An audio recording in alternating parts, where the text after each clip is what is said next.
Rami X back with another video, and today's video, as the title suggests, is what if Naruto had forgotten Dojutsu. Now, this video is kind of special, me making it into a movie today, as, well, for starters, it was never finished, and, well, that's a very, let's just say common thing with a lot of my old, what ifs. With that being said, it's even more special because, well, this is my 5K special. And judging by the fact that at the time of recording this, I am 600 subscribers away from 25K, I just thought it would be pretty ironic. Now, do I have a 25K special planned? Yes. Yes, I do. Have I gotten to recording it yet? No, I have not. But with that being said, it will come out when I get 25,000 subscribers. Make sure to click the subscribe button, as that'd be deeply appreciated.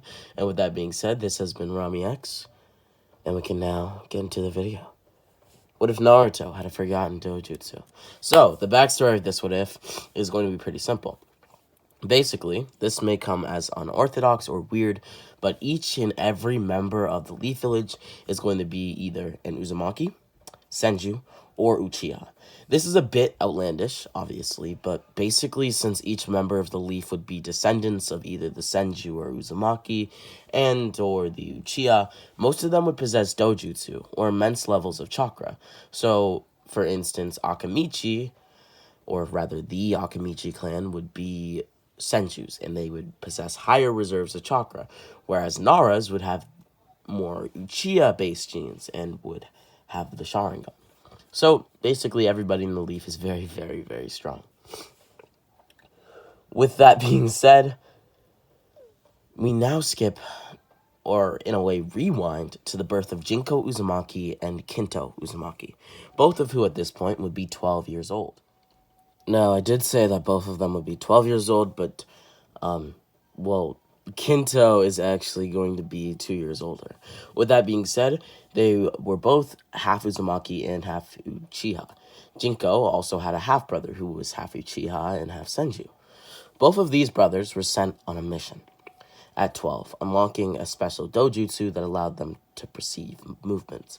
Basically, they were in a high-risk situation, and they ended up getting a special dojutsu, which basically allowed them to perceive movements much better than usual. It also allowed them to create weapons, which were extended versions of their wills. They also were able to create Susanoo-like armor from their chakra, as well as the ability to use powerful genjutsu, all 5 chakra natures, and several other diverse abilities.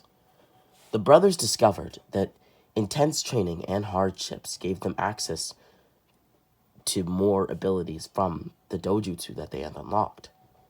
And it gave them access to the ability to destroy matter, although this came with extreme concentration.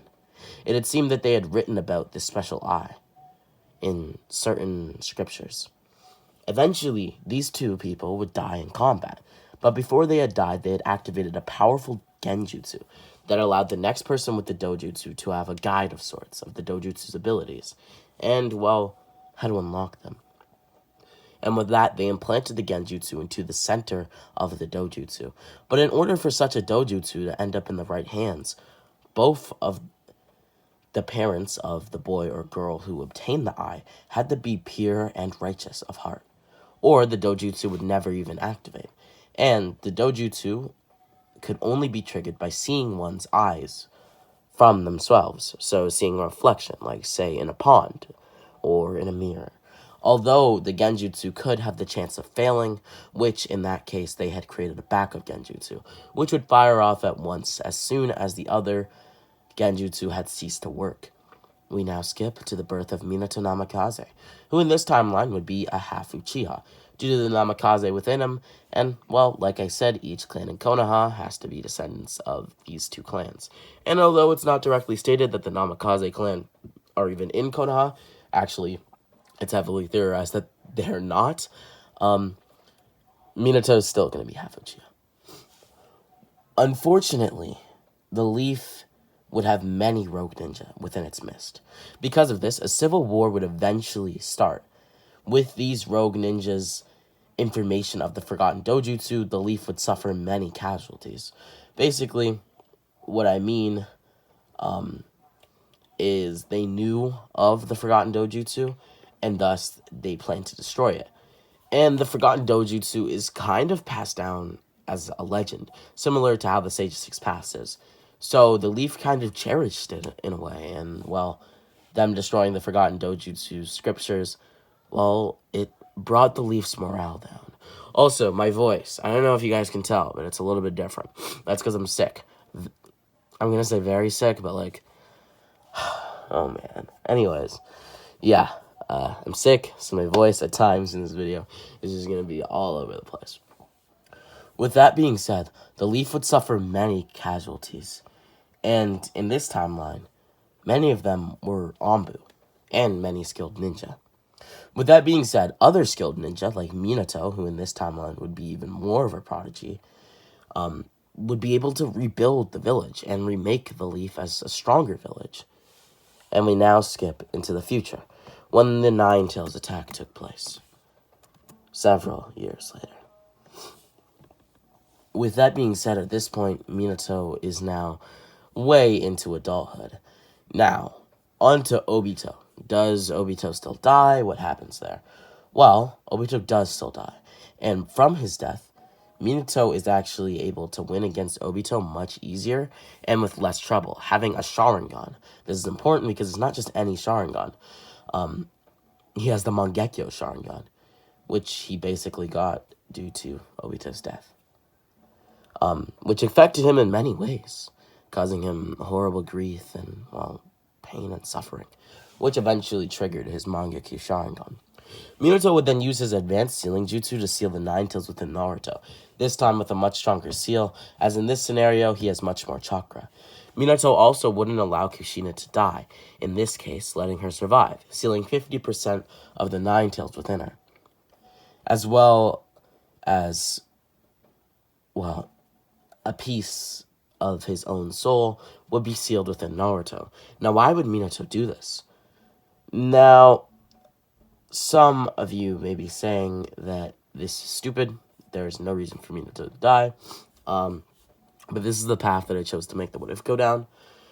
Minato exhausted all of his chakra with these few movements, and with the excessive use of his Mangekyo Sharingan during his battle with Obito, he had been exhausted, and to protect the Leaf Village, he decided that, well, having Naruto as a Jinchuriki as well as Kushina would bring the Leaf into a better state, and thus he used an even stronger seal on Naruto and sealed his soul, or pieces of his soul in a way, into Naruto's seal as well.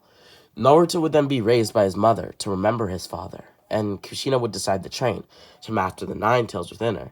And because it was split in half, Kushina ended up getting the good half of the Nine Tails, allowing her to, well, actually master the Nine Tails with somewhat ease. Now, it wasn't completely easy, of course, but it was somewhat easy for Kushina to do so.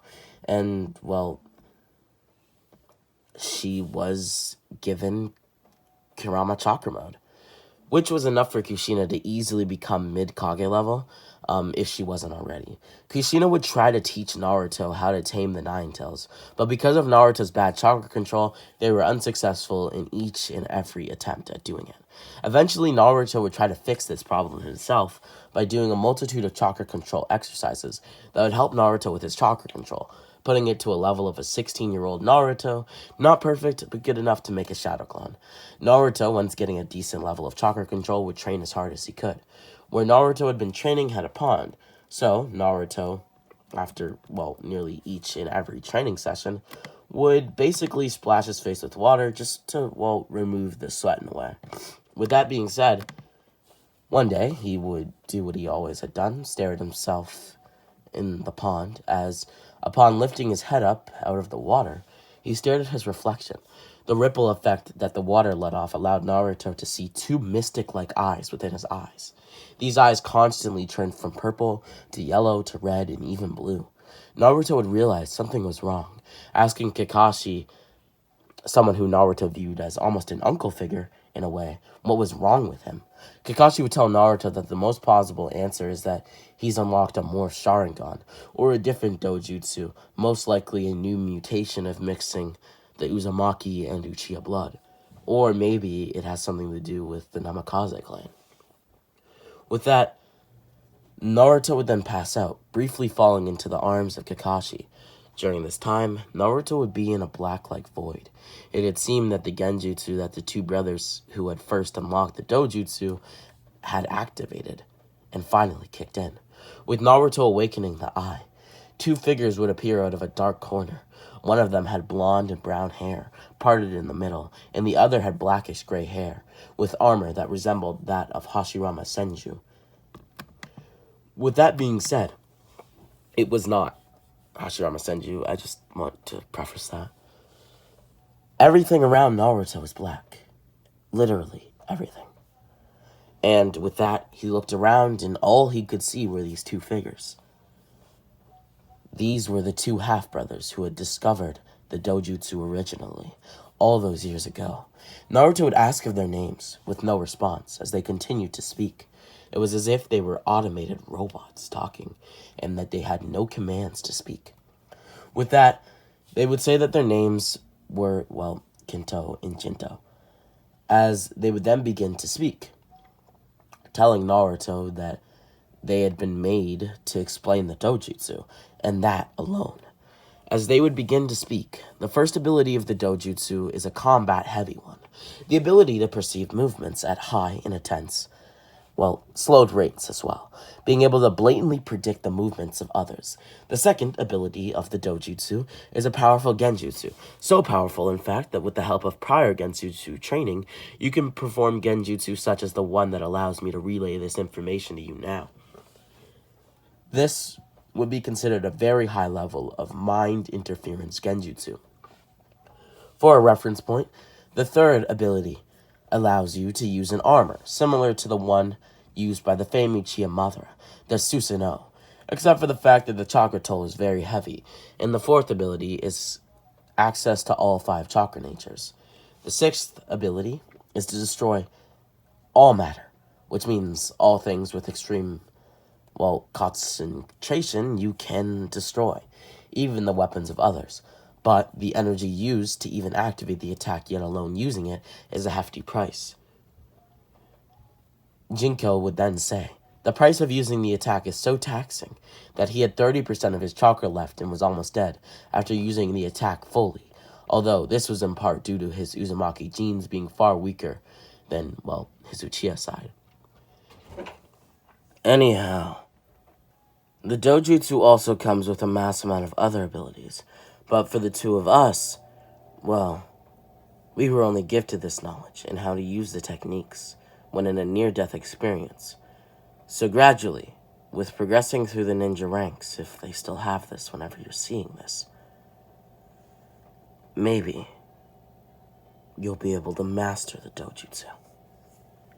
With that being said, little did Naruto know, but he would encounter many near-death experiences during his, life as a ninja. Kushina, as I said before, would fulfill her dream as Hokage, becoming the 5th Hokage of the Hidden Leaf Village, and the first female Hokage in the history of the Leaf.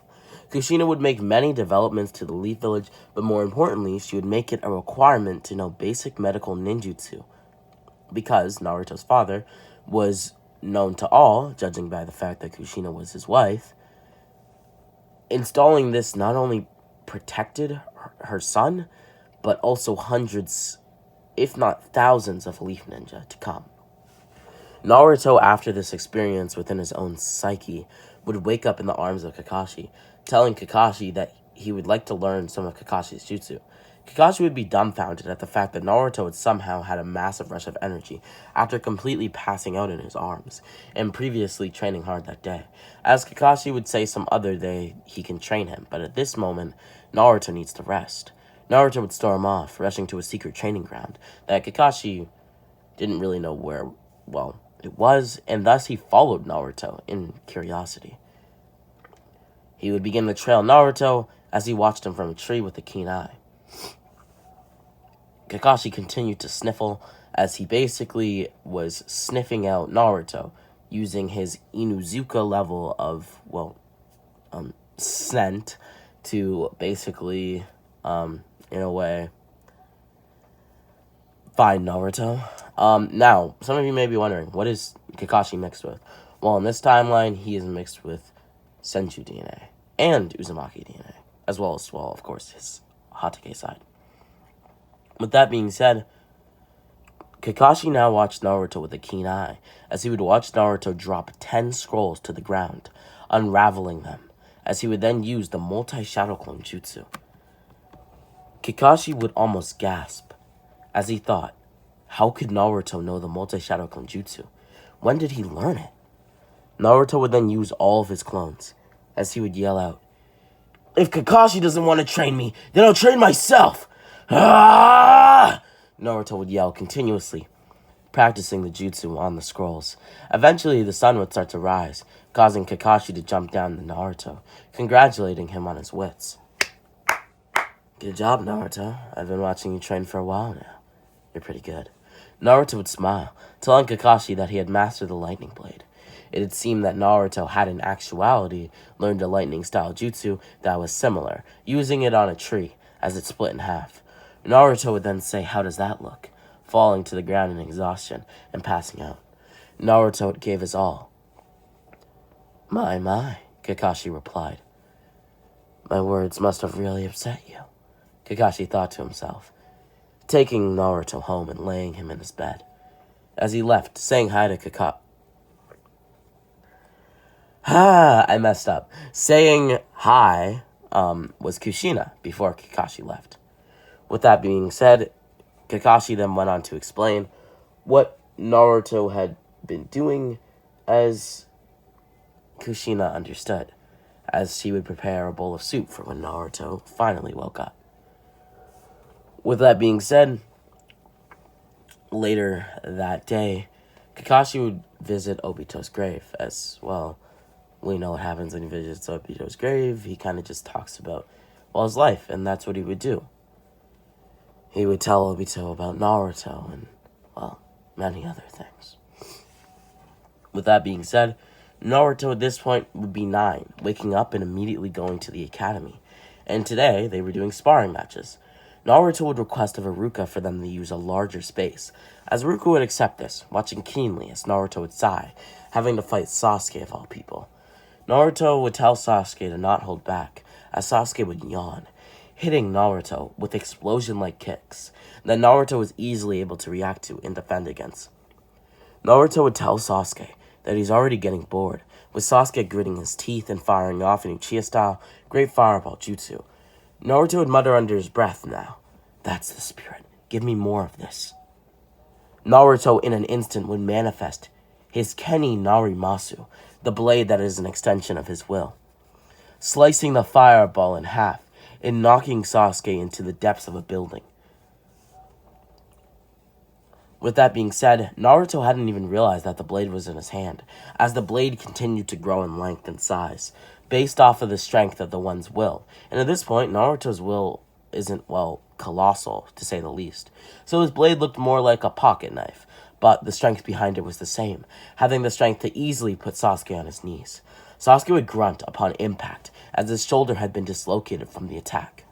Iruka would begin to call the fight, with Sasuke saying no, standing up in pure rage and anger.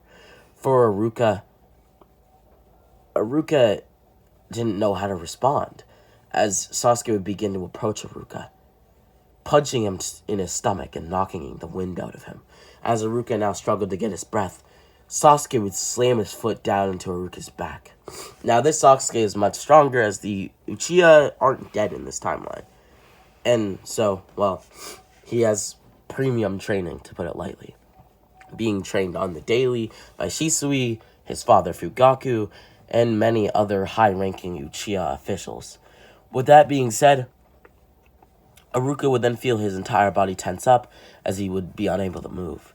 He would then continue his fight with Naruto, as he would feel Sasuke rushing towards him. With that, Naruto, with his full speed and strength, would hold out his palm. Before Sasuke attacked Naruto, he flinched, as his whole body began to tense up. causing him to grab his shoulder in pain, falling to the ground. It would be then that Sasuke passed out in front of everyone in the academy, due to his extreme exhaustion. Naruto would tell Sasuke that he expected better from an Uchiha prodigy. Sasuke, hearing these words, he would rise to a conscious state, only due to the fury and bubbly hot blood of the Uchiha coursing through his veins. Now, with the one Tomoe Sharingan in his eyes, Sasuke looked down in grief as Sasuke held his head down to Naruto's feet, and would then bow to Naruto, as Naruto would tell Sasuke to come with him in secret. Sasuke would ask Naruto to train him, acknowledging Naruto as superior to himself. Naruto would accept as they would return back to the academy. Naruto would then be called the winner of the fight, as they would then make the ninja seal again. This time, it would be perfect timing. Anyways, I think it would also be perfect timing if you hit that like and subscribe button, or commented your feelings down below, or supported the links down in the description down below.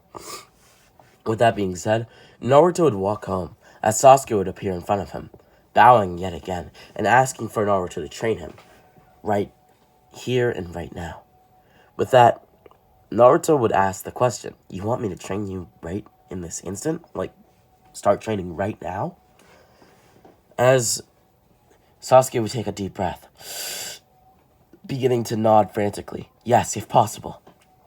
Naruto looked at Sasuke's arm, which was in a bit of a bandaged brace, as Naruto would say fine, creating a clone to tell his mother that he will be out training with Sasuke. Kushina would prepare dinner for both Naruto and Sasuke. We'll ignore that voice crack, as Naruto would ask Sasuke if there's anything he wanted to improve. Naruto then asked Sasuke this, as Sasuke would say that he wishes to impress his father and other brother. Naruto would nod, telling Sasuke to come at him with all of his strength. Sasuke would then continue to come at Naruto, albeit with one palm strikes, as he no longer had the use of his left arm. With that, Naruto would use his Dojutsu to continually easily swap hands with and defeat Sasuke. But each time Sasuke was defeated, he got back up. And, well, each time Sasuke was knocked down, Naruto would push him to stand and fight, pressing Sasuke far beyond his predetermined limits. Little did Sasuke and Naruto know, this was pushing both of them, causing them both to get far stronger. Naruto and Sasuke would do this each and every day for 3 years, causing them both at this point to be Kage-level ninja, with Sasuke developing his 3 Tomoe Sharingan and Naruto nearly mastering his Dojutsu. Sasuke had also gotten access to Kenjutsu and Lightning Style when they had gone to the academy. In this timeline, they would be put on the same team, with the teams consisting of Sasuke, Naruto, and Neji. This is basically because they all possess Dojutsus and could be capable shinobi outside of the village. They would then have their introductions, with Naruto saying that ramen is his favorite food, as ramen contains carbs in it, which are great for training, and that he also likes training with Sasuke in the evenings and learning new jutsu. He would then say that he hates people who look down on others, and that his dream is to become the 6th or 7th Hokage of the Hidden Leaf Village, so that he may follow in the footsteps of his father, Minato Namikaze, and his mother, Kushina Uzumaki. Just a note, once again, if this wasn't made clear, the Uchiha clan is completely alive, as they have no reason to hate the village, since in this timeline they chose their region, rather than the Leaf doing so. And even so, most members of the village are part Uchiha anyways. Sasuke would then say that he likes ramen for the same reasons as Naruto, and that he loves to learn new jutsu and train with Naruto. Sasuke would then say that his dislikes are people who waste time, and that his dream is to be the strongest Uchiha, and in the end, impress certain people. As Sasuke would then say that he also wishes to become a Shadow Hokage. Although only Naruto knew what he meant by that. With that being said, Naruto knew that when he said he wanted to impress certain people, he meant Fugaku and Shisui, and even Itachi. As Neji would then begin to talk. "I don't like much things at all," he would say, "and I don't care for dislikes. I only have one dream, and you consider it, well, more of a goal. and that's to follow my destiny. Naruto would then ask Kakashi about his dreams, goals, and likes, as well as his dislikes. As Kakashi would tell Naruto that he only said likes, dreams, and dislikes. As such, all he needs to know is that his name is Hatake Kakashi, and that he is going to be their Jonin squad leader. And what he says goes. Kakashi would then tell them to meet up at the same spot tomorrow, so they all would, the next day, as they would begin the bell test. Neji would run straight for Kakashi, as Naruto and Sasuke would strategize. Naruto would tell Sasuke to use everything that they've learned during their training to win. As both Naruto and Sasuke would run beside each other, making it seem like it was a triangle-like formation, but in reality, Neji had been working without them and alone. Neji would throw a kick at Kakashi, who would block with his arm. Before Kakashi could make another move, both Naruto and Sasuke would charge at Kakashi from the rear. Kakashi would turn to his blind side, as his head would turn with his body to react. But the combined forces of both Naruto, Uzumaki, and Sasuke Uchiha was enough to send Kakashi flying across the field, skidding across the ground. Kakashi would be surprised at their speeds, remarking that Naruto and Sasuke were some of the fastest genin he's ever seen in his life. Naruto would then start hand signs for a taijutsu and ninjutsu combination jutsu, as 3 torrents of electricity would be launched towards Kakashi, who would activate his own Chidori in response, using his Chidori as a conductor for electricity, effectively stopping it as electrons were guided to his own Chidori. That's a little bit more of the scientifical explanation, but we'll take it. With that being said, Naruto would then see this, as both Naruto and Sasuke would look at each other, nodding. Performing hand signs, they would then yell 3, 2, 1, as they would fire off a fireball jutsu. Neji, watching this, would be in shock, pausing this to watch. What I mean by pausing this is pausing what he was doing. With that being said, Naruto would then put together a hand seal with Sasuke. It was a combined hand seal similar to the one that they used to undo the Tsukiyomi, as a genjutsu would activate. The combined forces of the Sharingan and Naruto's forgotten Dojutsu was enough for Kakashi and even Neji to be caught within it. Within this genjutsu, Kakashi would fight Neji and Neji alone. This was odd to Kakashi until forms of Naruto and Sasuke would appear behind him. In this genjutsu, these Naruto and Sasuke were able to avoid being touched and steal the bells from Kakashi with ease, as Naruto and Sasuke in real life would then walk over to Kakashi, grabbing the bells from his pocket. Or rather from beside his pocket. Kakashi would be shocked, falling to the floor, with his vision blurred, barely able to see, seeing that they had taken the bells from him as he had broken the genjutsu. He would then say that they pass, as the next day, Kakashi would wake up in a hospital building. As Team 7 would walk through the door, greeting his team, Kakashi would, as he scratched his head, asking what had happened, because he hadn't remembered the events that had transpired. Naruto and Sasuke would explain that the two of them had combined their dojutsus, genjutsu, to alter both you and Neji's reality. Within this reality, you easily combated us, but in reality, your body froze, unable to comprehend what was taking place. Naruto and Sasuke would then tell Kakashi that he had passed out after they dispelled the genjutsu, causing Kakashi to be in the room they're in now, the hospital room. Kakashi would nod. I think I understand. Naruto and Sasuke would then train for the rest of the day, as the two of them would decide to ask Neji to do some D-rank missions with them. Neji would decline, causing them to do D-rank missions on their own, as they would complete about 6 D-rank missions by the end of the day, mixing in some training in between resting breaks. Naruto and Sasuke would then wake up with their bodies feeling sore. It had seemed that the D-rank missions that they did, mixed with all the training and fighting Kakashi, and using combined dojutsus and several other jutsus, caused them to be extremely tired and sore. With that being said, it was also, just morning pains. Reminder, sub to the channel. Depending on when you see this, I haven't yet hit 25,000 subscribers, so it would be deeply appreciated if you did hit that like and subscribe button, as I do want to hit 25,000 subscribers before Christmas, and maybe even before December. That would be insane and incredible. With that being said, from here, Naruto would continue to train with Sasuke, as they would go on several other missions as soon as Kakashi got better, which would be 3 days later. With that being said, this is only due to the fact that his chakra reserves had to fully heal up, but he is a Senju in this timeline, so he's not going to be bedridden forever, and he's practically fine. With that being said, Naruto and Sasuke, as well as Neji, would eventually complete enough Deering missions to where they got very, very bored, and they would ask for a Searing mission, a mission to the Land of Waves. Their request would be, well, accepted by Kushina, who would give them a Searing mission to the Land of Waves. With that, they would begin their walk and journey to the Land of Waves with Tazuna at their side. It would be then that the Demon Brothers came, as Naruto and Sasuke would quickly dispatch of each of them, before Kakashi could even pretend to die.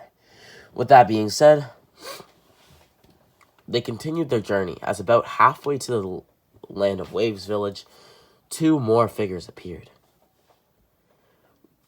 They would then announce themselves as Misu and Miso Tsuchiwado. Naruto then paused, hearing them announce themselves. "What did you just say your names are?" Naruto said, clenching his fist and looking directly at both of them. "Misu Tsuchiwado is me, and I'm Miso Tsuchiwado. Why?" Your clan name. What about it? Is something wrong? Yeah.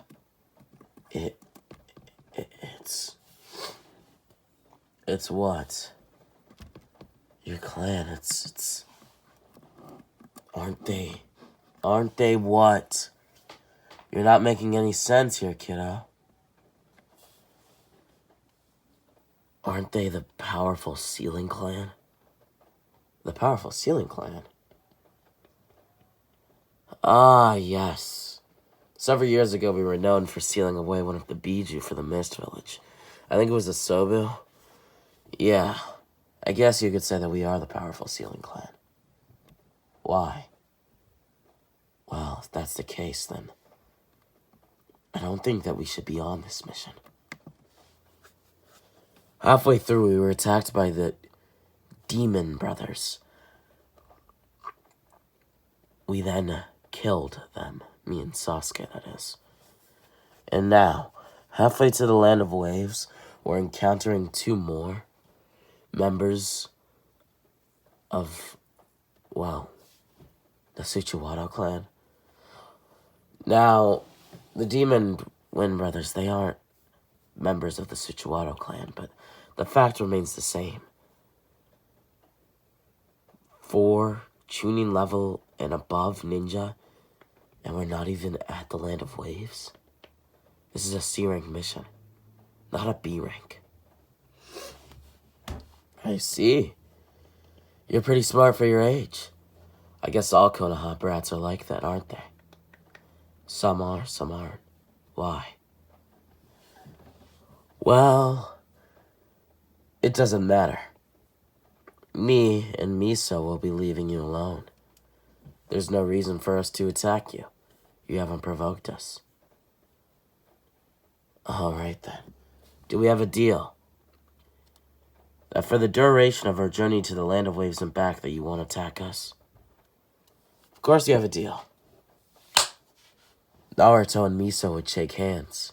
Or, later, he would shake hands with Miso as well. But Miso and Naruto would shake hands first, and then he would shake hands with Miso. With that being said, they would continue on their journey to the Land of Waves. As they walked, Naruto calmly asked Neji about his dojutsu. "So, Neji, I know that you're a Hyuga and then you have the Byakugan, so what kind of abilities does that give you?" "Why the hell would I tell you?" "Hey now, Neji, be nice. Naruto is your comrade. Has anything I've taught you been to disassociate with your comrades?" "Fine. I'll tell him about my Byakugan. But only because you asked me to, Kakashi-sensei. Individuals with the Byakugan, such as I, have a near 360 degrees field of vision around themselves. Now, I will only tell you more information if you tell me about your own Dojutsu. I know that you're an Uchiha, and I don't know much about the Sharingan. Fine, we have a deal. Save for a small blind spot at the back of the neck, above the first thoracic vertebrae. Now,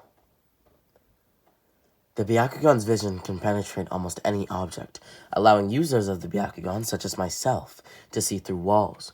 Certain barriers have been shown to block a Byakugan's sight, although in my life I have never encountered one. Although smoke screens that are comprised of a particular mineral dust can block the Byakugan's range.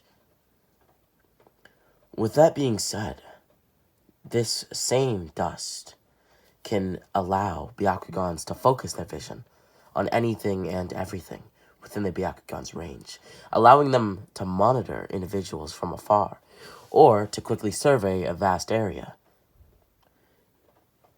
and pinpoint specific locations within that area. The exact range of the Byakugan varies between users, but it can be improved with training, in part due to the fact that individuals grow stronger the more they train their ocular dojutsu. Now, furthermore, the Byakugan can see chakra to a greater degree than the Sharingan. This enables me to distinguish certain types of clones from their original. For instance, you used a shadow clone against Kakashi. I could distinguish its chakra from your original body. I could even identify specific chakra signatures coming off of you. Now, with that being said, the Byakugan's ability to see chakra allows users to determine if an opponent is currently performing a genjutsu. Before you activated your genjutsu, I saw it. Similarly, other users of the Byakugan do not seem to have this ability. Now, with that being said, the Byakugan can at least increase the effectiveness of the user's genjutsu. I have pretty strong genjutsu at times, even though I lack basic genjutsu training. This is because of my Byakugan. I see. Now it's your turn, Naruto. Share with me about your Sharingan. My Sharingan? Sasuke, would you like to explain it? Sure, I'll talk about my Sharingan.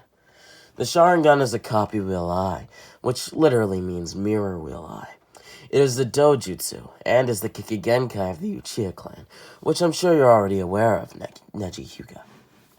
Now, when a wielder of this Kikigenkai experiences a powerful emotion with regards to a person precious to them, their brain releases a special form of chakra that affects the optic nerves, transforming the eyes into Sharingan. For that reason, the Sharingan is described as an eye that reflects the heart. Although you probably didn't know that, Neji. I did not. Go on. Now, there can also be negative emotions, which our clan has called the curse of hatred. These are brought on by stress or loss. The emotion can also be positive, driven by a desire to protect or reunite with a loved one. Now, with that being said, the Sharingan has enhanced perception and, well, to put it lightly, increased reaction time. As with any dojutsu, the Sharingan can be transplanted into non-Uchiha.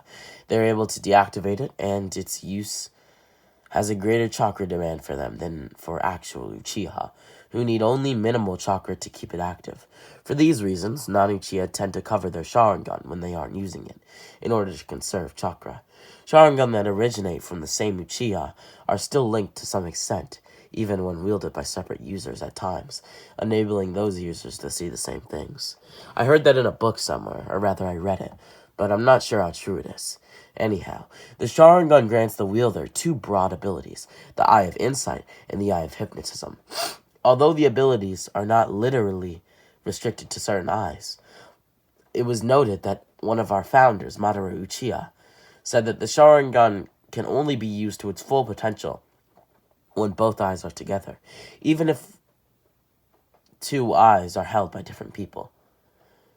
And even within these two categories, there may exist several distinct, different, and similar abilities. Now, for starters, the Eye of Insight. The user can see chakra, giving it color in order to distinguish it by its composition and source, though it is not as capable in this regard as the Byakugan, as you mentioned earlier, Neji. It can see chakra through some, but not all, obstructions, and detect irregularities in a person's chakra flow, such as those caused by genjutsu influence. This allows the user of the Sharingan, in this case it would be Eye, to be granted incredible clarity of perception, enabling them to read lips or mimic something, like pencil movements.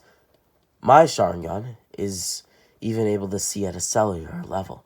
In combat, this allows us to see fast-moving objects, and once fully developed, offers some amount of predictive abilities, although I have barely touched the grand scheme of those abilities. My Sharingan also allows me to read the enemy's hand seals, and it gives me an insight of the performed technique's nature, regardless of the speed of the performance, so long as the hands are not physically hidden from view. Although a Sharingan user can see these things, they also need the physical ability to actually act on the visual information. So, for instance, if somebody was performing a water dragon jutsu, I would actually have to have water style to even be able to perform such a jutsu. Now, as I said, we can copy almost any jutsu. Now for the Eye of Hypnotism. The user can perform what is generically called genjutsu, Sharingan. While there are various manifestations and purposes of the ability, the better known one is, through eye contact, suggested thoughts and actions to a target, coercing them to divulge information or act in a particular way, potentially without the target's awareness. In extreme cases, the Sharingan user can take complete control of the target's body, forcing them to do exactly as the controller wishes. This control is visually indicated by the Sharingan's design appearing in the target's eye. The Uchiha are particularly infamous for using the ability on the tailed beast. If you remember all those years ago in the Nine-Tails attack, the Nine-Tails was actually being controlled by the Sharingan. Anyhow, I believe that is enough information on the Sharingan. Wrong, Sasuke. It isn't enough, because we didn't talk about mutations of the Sharingan.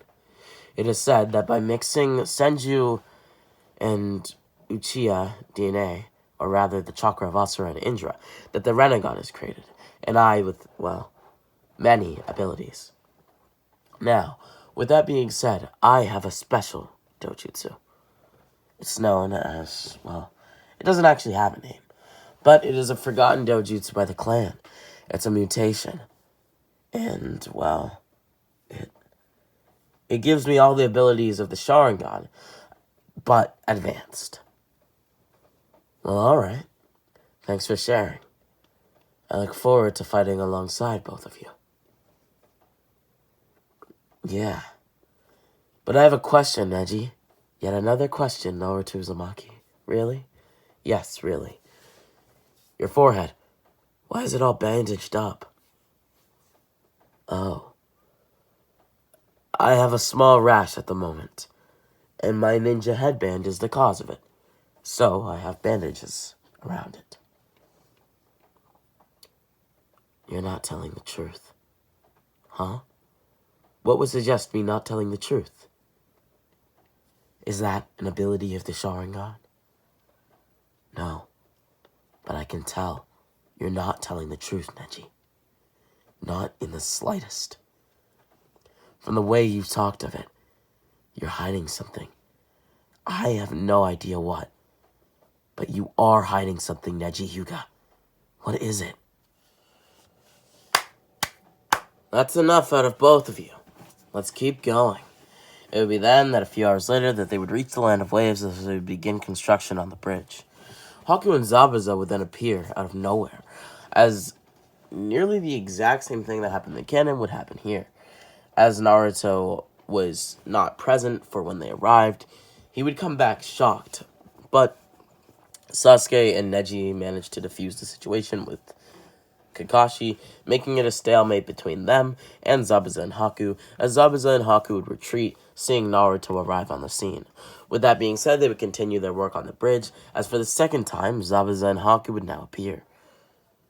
Naruto, recognizing Haku's hair, could only assume that Haku was the person that he met in the forest all those days ago, collecting herbs for his friend, quote-unquote. With that being said, Naruto was now faced with the decision to face Haku, as he would watch as Sasuke was now trapped in the ice mirrors. It would be then that he would enter the ice mirrors, not knowing that upon entering, he could not exit.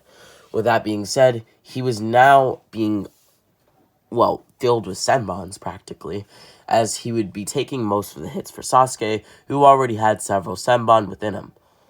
In his back, in his chest, everywhere. With that being said, Naruto would then begin to try to attack Haku, as eventually, Sasuke would sacrifice himself for Naruto, which would cause Naruto to rapidly unleash his Dojutsu. Mixed with Nine-Tails chakra flowing around Naruto, he would slam his fist into the ice mirrors repeatedly, until they completely shattered. It would be then that Haku, now out in the open, would be grabbed by Naruto, as Naruto would slam Haku to the ground, continuing to punch him over and over and over again. It would be then that he would jump into the air, slamming his foot down onto Haku, as he would throw Haku into the air, karate chopping him back down to the ground and punching him before he could completely fall. It would be then that the wind would be knocked out of Haku, as he would kick Haku to the side, as Haku's head would then turn just slightly enough for Naruto to grab his head, twisting it, which would cause some of the vertebrae in Haku's neck to break. Or rather be rattled. With that being said, Naruto would then kick Haku from his chin upwards, as Haku would then be drop-kicked by Naruto. With that, he would be flying forward, as Naruto would rush at high speeds before Haku could fall to the ground, as in his hand was now the Namarusu, or in other words, Naruto's blade, the extension of his will. With that being said, he would come to name his blade Oregano. Oregano, the blade which was an extension of Naruto's will, would be slammed into Haku, causing Haku to profusely bleed over the blade. Naruto now stared into Haku's eyes, with piercing eyes, as he would headbutt Haku's mask, mere inches away from his face. The mask would then completely shatter in two, falling to the ground, as it would be revealed in Naruto's eyes, the face of a beautiful woman who Naruto couldn't believe that he attacked. But it was then that his rage overcame him. Why did you do this, Haku? Why? Why would you attack Sasuke? Why would you attack me? I thought we were friends. Naruto then grit his teeth, as more and more Nine-Tails chakra began to unravel and surrounded Naruto, as he slammed Haku to the ground. Haku now sat flat, or rather laid flat, on the ground, looking up at Naruto, who stood over Haku, looking down on Haku's near lifeless body. I'm so sorry for this, Haku. I promise I didn't mean for any of this to happen. I know that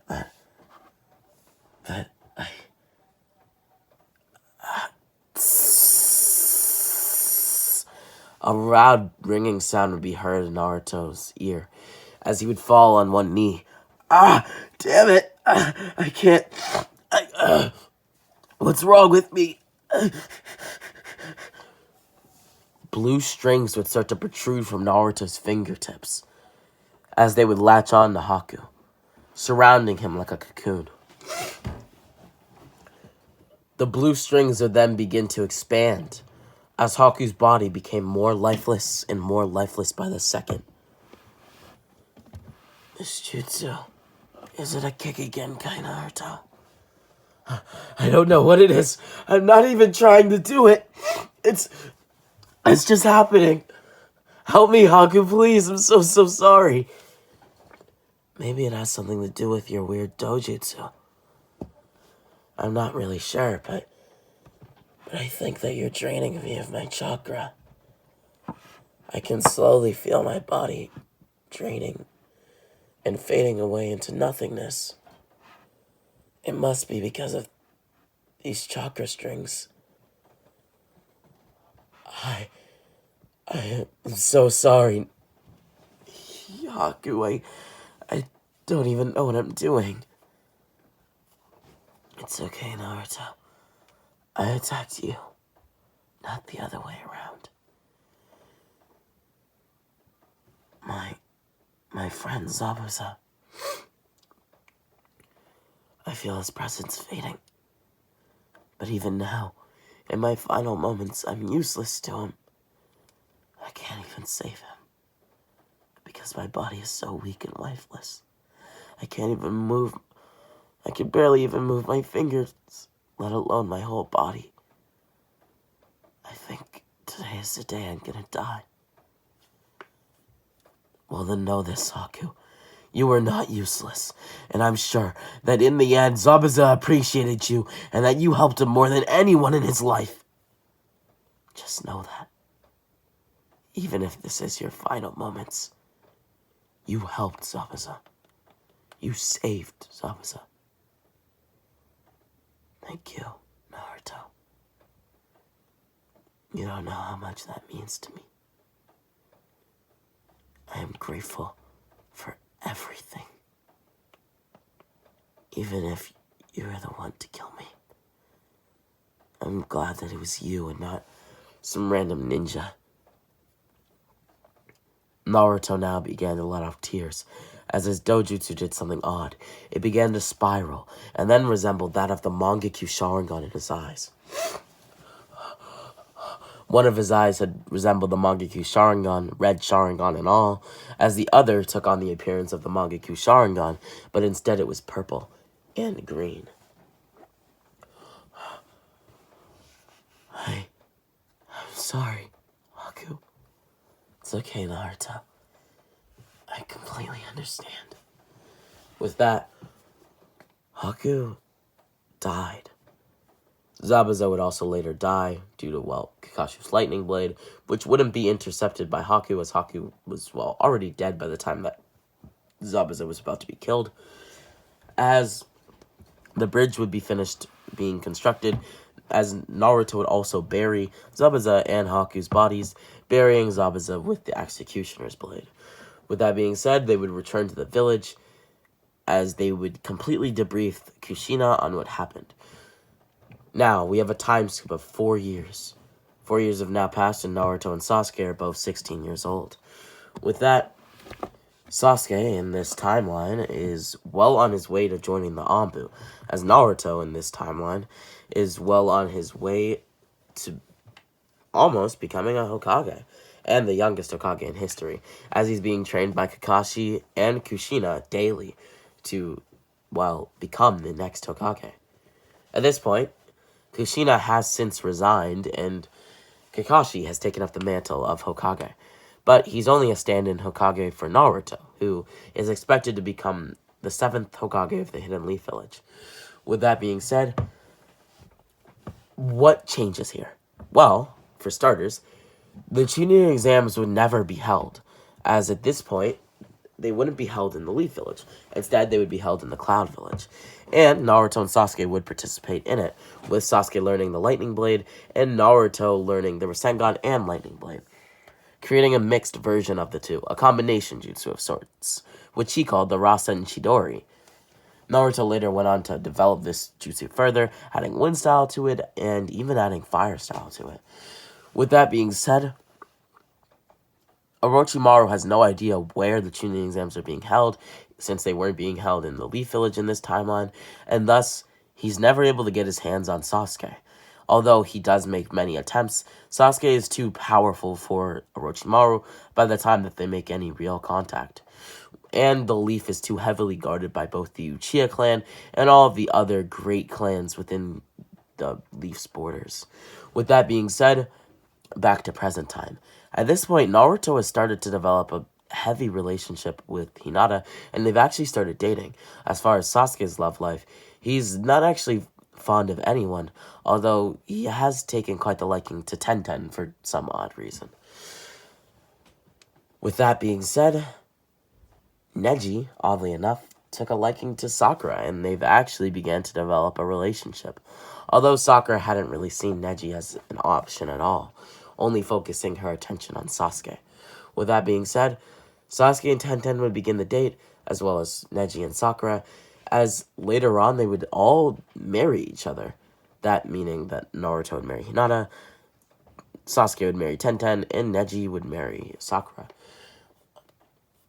With that being said, 2 more years pass and Naruto is now 18 years old, as he would become the youngest Hokage in the history of the Hidden Leaf Village.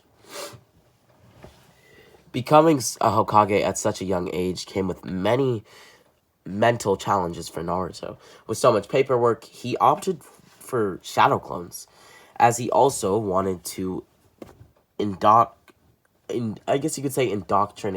in a way Sasuke. What I mean by that is he wanted to, well, adopt Sasuke as a Kage. And basically, this is a concept that I've used in multiple of my other what-ifs, but basically, there's going to be something known as a Shadow Kage. And even though Hokage already means Shadow Kage, it's just going to be Hokage, but it's actually going to be Shadow Kage, and that does make sense. Just it basically means that Sasuke is going to be doing missions, whilst Naruto is in the Leaf Village, helping within the village and, well, basically doing all of the heavy paperwork and those sorts of things, whilst at times helping Sasuke with his missions. S-rank missions to basically get intel on certain things. The Akatsuki in this timeline are never truly created, as Obito is dealt with in future by Naruto and Sasuke, before they can even capture any of the Biju. With that being said, this was a bit of a weird end, as we are going to go into Boruto. As far as Boruto goes, Boruto would be born at nearly the same time as Himawari would also be born. With that being said, they would have a third child named Sky. I know, a bit of a weird name. I'm actually not really sure why I chose it, but I did. And so, Sky Uzumaki would be born. With that being said, Naruto took the time to train all of his children from very young ages, as all of them would be prodigies even in their youth. With that being said, more time would pass and eventually the Otsutsukis would come to, well, Earth. But at this point, Naruto, Sasuke, and the multiple strong shinobis of the Leaf Village would actually be able to deal with the, well, Otsutsukis with minimal effort. With this, Naruto easily being high Kage level, and maybe even trespassing into the domain of the gods at this point, the gods being the Otsutsukis. With that being said, that is a Dragon Ball reference, if some of you didn't catch that. Anyhow, as far as Boruto goes, he never uses the scientific ninja tools, as he sees that as cheating, and believes that he should use his own strength to overcome his opponents and challenges. And thus, he is never disqualified from the Leaf Village's Chunin exams.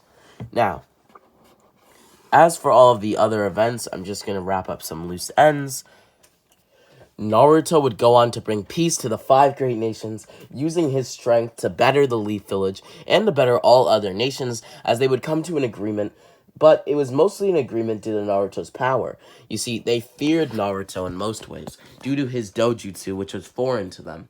They also completely feared the Leaf Village due to their many strong shinobi, such as Kakashi, former 6th Hokage, such as Naruto would even go on to establish relations with the Tsuchiwado clan, Misu and Miso coming to an agreement, as their clan would be absorbed into the Leaf Village, having a section similarly to how the Uchiha had their compound, although they actually preferred a Uchiha compound, like, I guess you could say, region of the Leaf Village, because they didn't like most of the Leaf's clans, as they had bad blood in the past.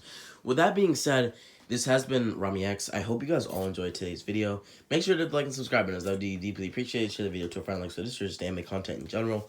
I still get questions to this day about Darius X, guys. If you've made it this far, he's perfectly okay. He's just taking a bit of a break from YouTube, put it lightly. Maybe in the future he'll return with another channel. If he does, I will be sure to let all of you guys know. I think that would be best for him. But yeah, with that being said, I'm sorry I did not put my all into this video specifically.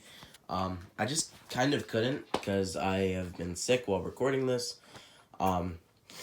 And I don't know if you could hear the many sniffles or rasp in my voice or the voice cracks, whatever it may have been. But I have been very sick while recording this, so I couldn't give you guys my all on this video, and I am kind of sad because I feel like I disappointed you guys with this video and like just the makeup of it, because I wanted this to be a special video, and it is still a special video on my heart, and I'm glad that I got it done. But I feel that maybe I should have waited to get it done instead of rushing, so that I didn't have to record it at a later date. And yeah, well, you know, with that being said, support the links in the description down below. I hope you guys all enjoyed. This has been Rami X with What If Naruto the Forgotten Dojutsu the movie, and Rami X out.